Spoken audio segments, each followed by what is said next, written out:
Assalamualaikum warahmatullahi wabarakatuh. Nama saya Dila Yuwanda dengan NIM 2003060013 dari kelas peternakan A dengan mata kuliah Praktikum Anatomi dan Fisiologi Ternak dengan judul Pembedahan Ornitholagus cuniculus atau kelinci dengan dosen pengampu Ibu Tati Fidianasari SPTMP. Pada tubuh kelinci terbagi menjadi 5 bagian. Yang pertama itu ada caput, yang kedua ada kolum, yang ketiga ada trunkus, yang keempat ada ekstremitas liberae, dan yang kelima ada caudal. Yang pertama itu ada bagian caput atau kepala, yang terdiri dari rima oris atau mulut. Rima oris sendiri terdiri dari labium superior ini dan labium inferior ini.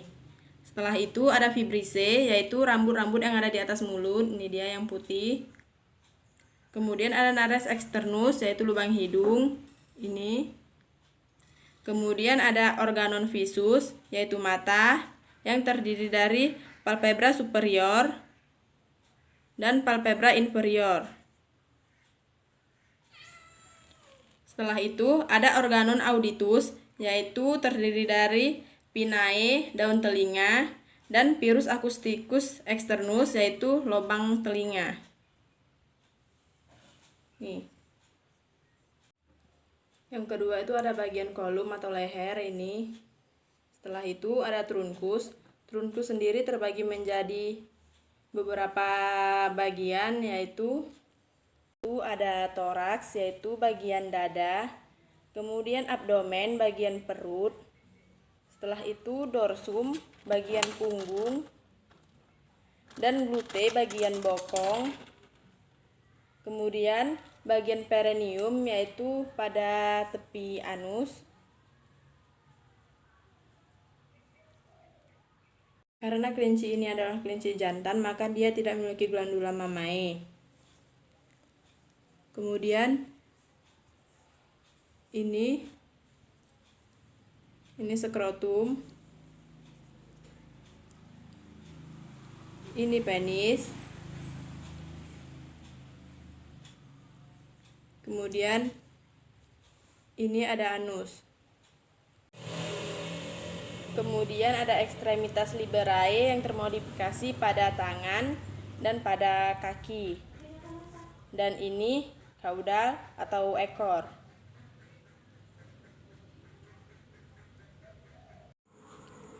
Pada bagian ekstremitas liberae terbagi menjadi dua, yaitu ekstremitas cranialis dan ekstremitas caudalis.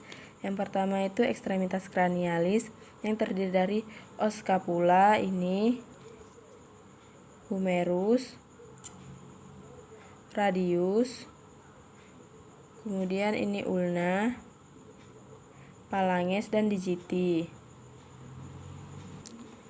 Kemudian itu ekstremitas caudalis. Ini ada femur. Kemudian ini ada tibia. Ini tarsus, ini metatarsus, dan ini phalanges.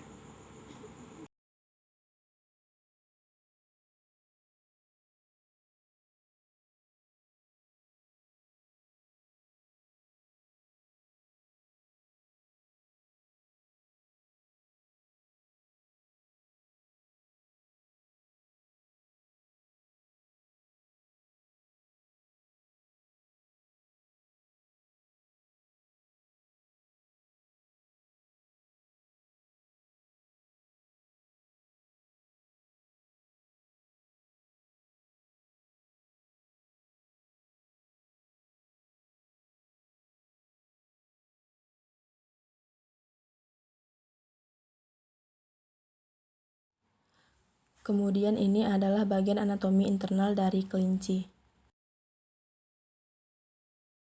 Ini ada jantung. Ini yang merah muda, paru-paru. Ini hepar atau hati. Ini vesica velea, kantung empedu. Ini ventriculus. Ini cecum. Ini intestinum tenue. Ini intestinum crescum. Kemudian ini ada limfa,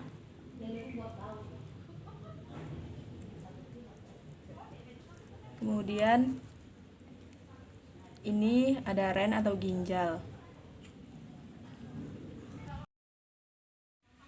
Pada sistem pencernaan kelinci, makanan masuk melalui mulut yang akan mengalami proses secara mekanis. Kemudian makanan masuk ke dalam esofagus. Ini setelah itu akan menuju ke ventriculus, di mana makanan akan mengalami degradasi secara kimiawi oleh asam lambung atau HCl. Kemudian akan menuju ke intestinum tenu, yaitu usus halus yang terdiri dari duodenum, jejunum, dan ileum. Di dalam intestinum tenu ini, makanan akan mengalami proses penguraian secara enzimatis dan absorpsi di bagian usus halus ini. Kemudian akan menuju ke sekum, di mana terjadi proses pencernaan oleh bakteri pencerna serat kasar dan mensintetis tiamin atau vitamin B. Setelah dari sekum, makanan akan menuju ke intestinum crescum, di mana akan mengalami proses penyerapan air dan makanan akan disekresikan dan dikeluarkan berupa feses melalui anus. Dan pada glandula digestoria terdapat glandula salivari yang terdapat di dalam lidah. Kemudian ada hepar, hati. Ini vesika velea, kantung empedu, dan ada pankreas.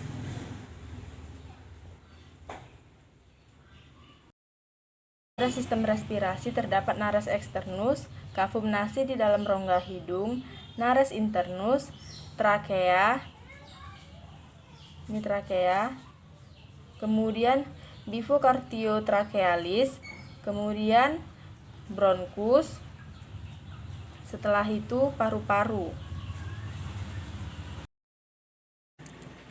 Pada sistem ekskresi terjadi pada ginjal yang berfungsi mengeluarkan zat-zat metabolisme yang mengandung nitrogen seperti amonia. Pada ginjal ini terjadi 3 proses. Yang pertama itu filtrasi, yang kedua itu reabsorpsi, yang ketiga itu ada augmentasi. Kemudian ada paru-paru. Paru-paru dikatakan alat ekskresi karena mengeluarkan zat-zat metabolisme. Kemudian ada hepar. Hepar dikatakan sebagai alat ekskresi karena menghasilkan cairan empedu. Yang terakhir itu ada kulit. Kulit dikatakan sebagai alat ekskresi karena mengeluarkan keringat. Pada sistem urinaria terdapat ren atau ginjal, kemudian ureter, kemudian ada kantung urin, dan ini uretra.